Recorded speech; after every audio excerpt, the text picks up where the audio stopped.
When I was first in New York, I really didn't understand how things happen. You know, I'd walk around the streets and say, you know, like, where's this all come from? I don't know. I didn't really know.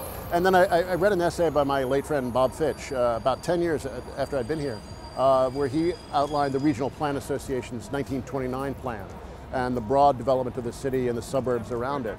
I thought, wow, you know, I'd never thought about that before, that there are real conscious forces that make this stuff happen. It's not just market forces or globalization or technology or all the anonymous things that people like to assign blame or credit, depending upon your point of view, for this process. We're on the Fulton Mall here, and we're in the midst of a great project of social transformation.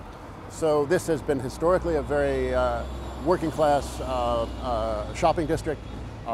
Wig stores, sneaker stores, jewelry stores, and they're falling one by one and being replaced by, well, over there's the Raymore and Flanagan furniture store.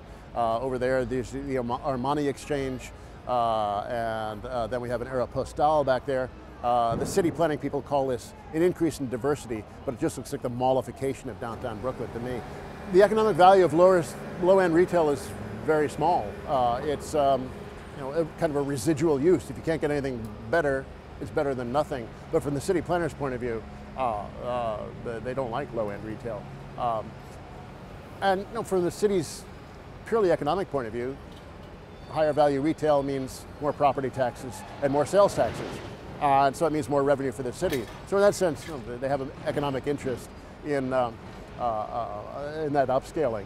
But it means that hundreds of thousands or millions of people are left behind or, you know, thrown by the wayside by this process. Considering how planned everything is and how much state power and resources go into this process, you could imagine a better way of doing things, but it requires a dedication and a just say no attitude towards luxury development. You know, none of this happens on its own. You know, in an environment like New York especially, where it's intensely crowded, there's a lot of money at stake, a lot of competing interests, you need a state to nurture these kinds of activities.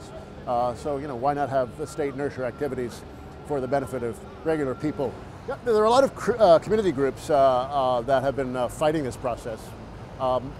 Particularly around here, there's one called Fury, and one of their organizers, Lucas Shapiro, really gave me a nice tour and briefing about what's going on in the neighborhood. These stores are going to get picked off one by one, and a group like Fury will do their best to get something out of this city, but as Lucas Shapiro told me, they're basically just fighting for crumbs. And some crumbs are better than no crumbs, but it'd be nice to have, you know, the whole loaf of bread.